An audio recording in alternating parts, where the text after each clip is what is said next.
ओम शांति। आज 17/12/22 बाप दादा मधुबन से महावाक्य है। बाबा कहते बच्चे इधर उधर बैठकर फालतू बातों में अपना टाइम वेस्ट मत करो। बाप की याद में रहो तो टाइम आबाद हो जाएगा। प्रश्न है, बाप का शो, बाप का नाम कौन से बच्चे निकाल सकते हैं? उत्तर है, जो बाप समान सेवा करते हैं। अगर हर कर्म बाप के समान हो तो बहुत बड़ा फल मिल जाएगा। बाबा, हम बच्चों को आप समान बनने के लिए ही पुरुषार्थ करा रहे हैं। दूसरा प्रश्न है, अंतर्मुखी किसे कहेंगे? अंतर्मुखी किसे कहेंगे? तुम्हारी अंतर्मुखता निराली है। कैसे? उत्तर, सोल कॉन्शियस होकर रहना ही अंतर्मुखी बनना है। अंदर जो आत्मा है उनको सब कुछ बाप से ही सुनना है। एक बाप से ही बुद्धि योग रख गुणवान बनना है। यह है निराली अंतर्मुखता। गीत चला है, ओम नमः शिवाय। ओम शांति। मीठे मीठे सिकिलदे बच्चों ने गीत सुना, बाप की महिमा सुनी। बाप की महिमा का फल फिर बच्चों को मिलता है और बच्चे फिर बाप का शो करते हैं, परंतु तब करेंगे जब बाप जैसे सर्विस करेंगे तभी बाप का शो करेंगे। वो फल भी भारी पाएंगे। अब तुम बच्चे प्रैक्टिकल में हो। भगत सिर्फ गाते हैं और तुम जानते हो बाप दादा संगम पर हमारे सम्मुख बैठे हैं। बाप जरूर दादा के तन से ही बताएगा ना। यह बच्चों को पक्का निश्चय है कि हम पुरुषार्थ कर अवश्य क्या करेंगे? पुरुषार्थ कर अवश्य बाप समान बनेंगे। बाप पतित पावन ज्ञान का सागर है, उसे ही तुम पतित पावनी गंगाएं निकली हो। गंगाएं क्यों कहा जाता है? क्योंकि तुम सब बाबा की सजनियां हो। सबको हम ज्ञान गंगा ही कहेंगे। बच्चों को नशा चढ़ता है, हम श्रीमत पर सारे विश्व के मनुष्य मात्र को सुख दे सकते हैं और जो कोई नहीं दे सकता।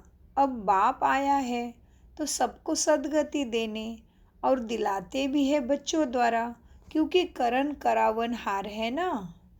तो ऐसे बाप की श्रीमत पर जरूर चलना पड़े।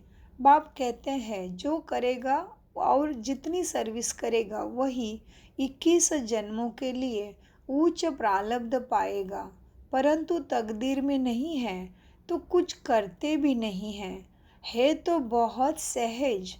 दिन प्रतिदिन बाप बहुत अच्छी पॉइंट्स देते हैं और बाप कहते हैं जितनी झोली भरनी है उतनी भर लो। यह मालूम भी अपने को पड़ सकता है कि हम अपनी झोली अच्छी रीति भर रहे हैं या टाइम वेस्ट कर रहे हैं। भक्ति में तो बहुत टाइम वेस्ट किया, एनर्जी भी, पैसा भी और मेहनत भी बर्बाद की। देखो कितनी मेहनत करते हैं, जब तब दान पुण्य आदि सब करते हैं। अब बाबा कहते हैं बच्चों, यह जो कुछ हुआ ना ड्रामा अनुसार, अभी तो है पुरुषार्थ की बात। जो बीत चुका उससे कुछ होना नहीं है, फिर अपने समय पर रिपीट होगा। अब बाप कहते हैं तुम्हें श्रीमत पर चलना है। अपना टाइम यहाँ वहाँ बर्बाद मत करो, टाइम को आबाद करो, बाप की याद में रहो। बहुत बच्चे हैं जो बाप की बातें एक कान से सुनकर दूसरे कान से निकाल देते हैं, मतलब अच्छी रहते याद भी नहीं करते, धारण भी नहीं करते। तो अच्छी रीति धारणा करेंगे वही फिर औरों को भी ज़रूर सुनाएंगे, सर्विस करेंगे, अपना समय कहाँ भी बर्बाद नहीं करेंगे। बहुत बच्चे हैं जो सारा दिन बहिर्मुखी ही रहते हैं। बच्चों को पुरुषार्थ कर अंतर्मुखी बनना है। अंदर आत्मा है ना, ये निश्चय करना है कि हम आत्मा को बाप समझाते हैं कि बच्चे तुमको सोल कॉन्शियस होकर रहना है। सच्चा सच्चा अंतर्मुखी इसको ही कहा जाता है जो सोल कॉन्शियस रहेगा। हमारे अंतर्मुख होने की बातें ही निराली है। अंदर जो आत्मा है उनको सब कुछ बाप से ही सुनना है। बाप प्यार से बच्चों को बार बार समझाते हैं। माता पिता और जो भी अन्य भाई बहन हैं जो अच्छी सर्विस करते हैं उन्हों से तुमको सीखना है। भले थोड़े बहुत गुणवान तो सभी में अभी, थोड़े बहुत अवगुण तो सब में अभी है। गाते भी है कि मुझे निर्गुण हारे में कोई गुण नहीं। तुमने ही गाया है ना। अभी तुम बच्चों को गुणवान बनना है तो सब तब बन सकेंगे जब बाप से बुद्धि योग लगेगा। माया तो बहुत भटकाएगी। बच्चे गिरते और चढ़ते रहते हैं। जो बॉडी कॉन्शियस रहते हैं वो गिरते रहते हैं। जो सोल कॉन्शियस है वह फिर क्या, गिर नहीं सकते, चढ़ते रहते हैं। वह बाप से वायदा करते हैं, अंजाम करते हैं कि हम यह काम करके ही दिखाएंगे बाबा, पूर्ण पवित्र बनकर ही दिखाएंगे। अंदर में यह पक्का निश्चय करना चाहिए कि हम बाप से पूरा वर्षा लेंगे, कहाँ भी फालतू टाइम नहीं गवाएंगे। बच्चों को शरीर निर्वाह भी करना है। घर बार छोड़ना तो हठयोगी सन्यासी का काम है। तुम्हें घर बार नहीं छोड़ना है। अपनी जिम्मेवारी कर्तव्य कर्म निभाने हैं। तुमको तो अपनी रचना का भी पूरा देखरेख करना है। और दिल में यह निश्चय रखना है कि इन आँखों से हम जो देखते हैं वो सब अभी परिवर्तित होना है, विनाश होना है। इसमें ममत्व रखने से क्या हो जाएगा, अपना समय और टाइम नुकसान करेंगे। ममत्व तो केवल एक बाप से रखना है। मुख्य बात है पवित्रता की। इस पर ही बहुत हंगामे होते हैं। क्रोध पर इतना हंगामा नहीं होता, काम पर बहुत हंगामा करते हैं। बाप कहते हैं बच्चे ये काम विकार तो इस समय सब में प्रवेश है। सब विकारों से पैदा होते हैं ना। तुम समझा सकते हो हम भ्रष्टाचारी को श्रेष्ठाचारी बनने में मदद कर रहे हैं। अब तुम बच्चों को सोल कॉन्शियस बनना है। पतित पावन बाप को याद करना है। मुझे बुलाते भी है, पतित पावन आकर के हमें पावन बनाओ। तो ज़रूर पावन पतित है ना, इसलिए मुझे बुलाते हैं। यह स्नान आदि की बात नहीं। बाबा कहते हैं बच्चे, बाप कहते हैं माँ में कम याद करो। पावन बनने का दूसरा कोई उपाय नहीं है। योग अग्नि से तुम पावन बनेंगे। आयरन एज से तुम गोल्डन एज में जाएंगे। यह एक ही उपाय है, माँ में कम याद करो। दूसरा कोई उपाय नहीं। सब बीमारियों का एक ही दवाई है, बाप को याद करो। इससे ही सब दुख दूर हो जाएंगे। बाप की याद से बाबा का वर्षा, सुख शांति की दुनिया का राज्य भी मिलेगा। बाप माना ही वर्षा। लौकिक बाप भला कितना भी गरीब होगा तो भी पाई पैसे बर्तन आदि कुछ भी तो देता है ना। तो तुमको पहले बाप को, फिर अपने सतयुग के राजधानी को याद करना है। बाप कहते हैं बच्चे, मन मना भव मध्याजी भव। बाप तुमको सभी वेद शास्त्रों का एसेंस, सारा सार ही अभी समझाते हैं। दूसरा कोई भी यह सार तो जानते भी नहीं है। बाप सीधे कहते हैं बच्चे, देह के अभिमान को छोड़ो। तुमको समझना चाहिए बाबा हमारे हमसे माना आत्मा से बात करते हैं। निराकार बाप है ना, तो निराकार बच्चों से ही कहेंगे तुम आत्मा एक कानों से सुनती हो, तुम ही सब कुछ करती हो शरीर के द्वारा। कोई भी हालत में बच्चों को शरीर के भान में, देह के अभिमान में नहीं आना है। अपने को आत्मा समझ, बाप को याद करो, सर्विस भी करो, क्योंकि देह से ही सब काम होता है, वह तो करना ही पड़े। कोई कुछ समय के लिए अनकॉन्शियस बेहोश भी हो जाते हैं, परंतु वो कोई ज्ञान की बात नहीं है। यहाँ तो बाप को याद करने में ही मेहनत करनी है, जिसमें ही माया बहुत विघ्न डालती है, बुद्धि भटक जाती है। तुम जानते हो, हमने बाबा की गोद ली है, ज्ञान की गोद, श्रीमत की गोद, तो बाप को ज़रूर याद भी करना पड़े। भोग बनाते हो तो शिव बाबा को याद करना है। आगे भोग बनाते थे तो कृष्ण को, राम को, गुरु नानक को याद करते थे, क्योंकि ज्ञान ही नहीं था। गुरुवाणी पढ़ते थे, याद में बताएंगे, याद में बनाएंगे तब तो भोजन शुद्ध होगा ना। फिर बाबा ही है शुद्धि का सागर। फिर प्रैक्टिस पड़ जाती है याद में भोजन बनाने का। यह भी बाप की याद की प्रैक्टिस पड़ जानी चाहिए। जितना हो सके भोग हुआ भोजन बनाने में बाबा को याद ज़रूर करना है, बहुत बहुत ज़रूरी है। बच्चे याद करते नहीं, भंडारे में एक दो को याद कराना चाहिए कि बाबा की याद में भोजन बनाओ। ऐसे करते करते पक्के हो जाएंगे। जिनको अभ्यास नहीं होगा वह तो कभी याद नहीं करेंगे। ब्रह्मा भोजन की महिमा तो ज़रूर है ना। देवताएं भी इच्छा रखते ब्रह्मा भोजन की, कितनी कथाएं बना के रखे। इसलिए तो बाबा कहते ब्रह्मा भोजन की कितनी महिमा है। बाबा कहते बच्चे देखो, अब क्या है, तो याद में रह भोजन बनाने से अपना भी कल्याण होता है और आने वालों का भी कल्याण होता है। याद में रहने से बुद्धि में आ जाता है कि हम शिव बाबा से सुख शांति का वर्षा लेते हैं, परंतु बच्चे इतना याद नहीं करते क्योंकि कच्चे हैं ना। आगे चलकर ऐसे बच्चे निकलेंगे जो बाप की याद में एकदम मस्त हो जाएंगे, याद में ही भोजन आदि बनाएंगे। जैसे शराबी का नशा चढ़ता है ना, तुम बच्चों को फिर यह रूहानी बाप की याद का नशा रहना चाहिए। इससे तुम्हारा बहुत फ़ायदा है। साजन को व बाप को याद करना है तो बाबा कितना मीठा है, अति मीठा बाप है। इन जैसा मीठा कोई होता भी नहीं है, तो ऐसे बाप को क्यों भूल जाते हो। बाहर वाले तो इन बातों को जानते नहीं हैं, देवी देवता धर्म वाले ही समझ सकते हैं। तमेव माता च पिता तमेव, तो ये एक निराकार बाप की महिमा है ना। ज़रूर बाप ने इतना ऊंचा तुम्हारे लिए कर्तव्य किया है, तभी तो फिर भक्ति मार्ग में हम उनकी इतनी महिमा करते हैं। अब बाप कहते हैं मीठे बच्चे, और सब तरफ से बुद्धि हटाओ, सारी दुनिया से, अपनी देह से बुद्धि मत लगाओ, मामेकम याद करो तो तुम्हारा बेड़ा पार हो जाएगा। बहुत सस्ता सौदा है ना, परंतु लेने वाले बच्चे नंबरवार है। यह भी ड्रामा बना है।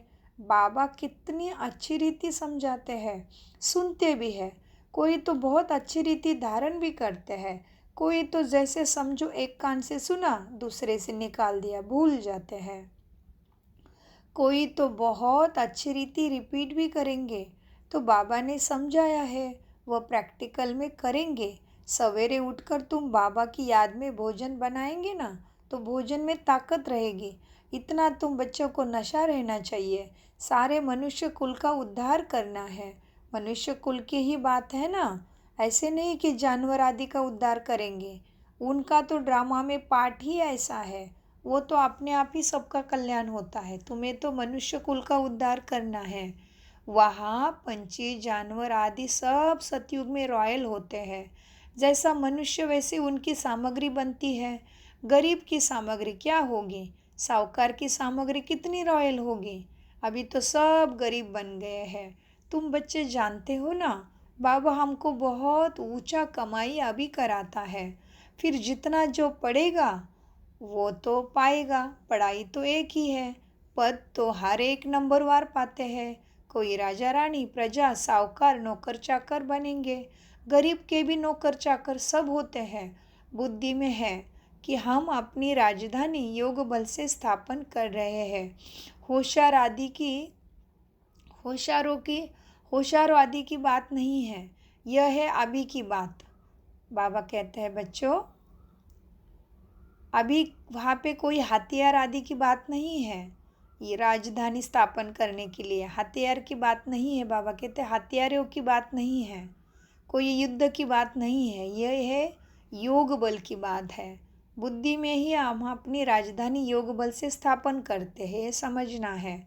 और यह बात अभी की है, यहाँ पे कोई हथियार का युद्ध नहीं है। योग बल से तुम राजा ही पाते हो। इस समय तुम ब्राह्मणिया शक्तियाँ हो। सतयुग में देवताओं के हथियार आदि कुछ हो नहीं सकते हैं।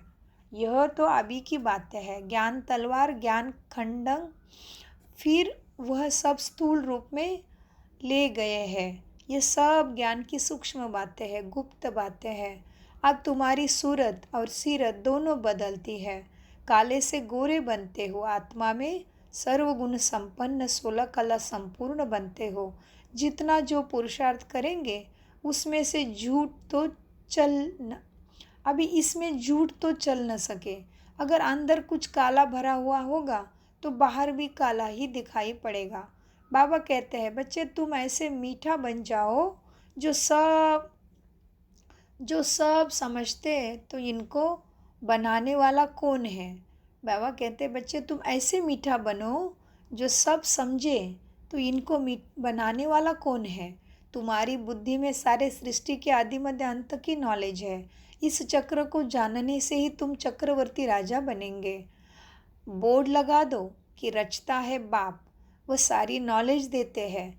तुम हो ब्राह्मण, तुम्हारी जाति न्यारी है। तुम ब्रह्मा मुख वंशावली ब्राह्मणों को ही बाप नॉलेज सुनाते हैं। तो शिव बाबा के साथ तुम्हारा कितना लव होना चाहिए। बहुत अच्छे फर्स्ट क्लास बच्चे योग में फेल हो पड़ते हैं। ज्ञान तो बहुत सहज है, मुरली भी अच्छी चलाते हैं, परंतु योग में मेहनत है। याद से विकर्म विनाश करना है, यह मेहनत है। बस इसमें बहुत बच्चे फेल होते हैं। भगवान वाच, तुमको मनुष्य से देवता, पतित से पावन में बनाने आया हूँ। ज्ञान से ही सद्गति होती है, तो ज्ञान सागर को ज़रूर तुम्हें नॉलेज भी देना पड़े। बाकी पानी का सागर व नदियाँ थोड़ी पावन बना सकती है। अभी तुम बच्चे समझते हो, हम अपनी राजधानी स्थापन करते हैं, आत्माभिमानी बन रहे हैं। हम बाबा से नॉलेज का वर्षा लेकर विश्व का मालिक बन जाएंगे। कहा उन्हों की बुद्धि, कहा तुम्हारी बुद्धि, ये सब विनाश के लिए काम करते हैं और तुम स्थापना के लिए कार्य करते हो। ये बातें भूलनी नहीं चाहिए। परंतु जिनके तकदीर में नहीं है तो धारणा नहीं करते हैं। पुरुषार्थ करना चाहिए उच्च पद पाने के लिए। हम पास होकर उच्च नंबर लेवे चाहते हैं चाहते तो सब है, परंतु मेहनत करनी पड़े। मेहनत नहीं पहुँचती है। यह है बेहद की पढ़ाई। बाप तो विश्व की बादशाही देते हैं, वंडर है ना। कभी सोचा भी था ऐसे पढ़ाई से बादशाह बनेंगे। तो बाबा कहते हैं, बहुत प्यार से बाबा समझाते हैं, बच्चे मुझे याद करो।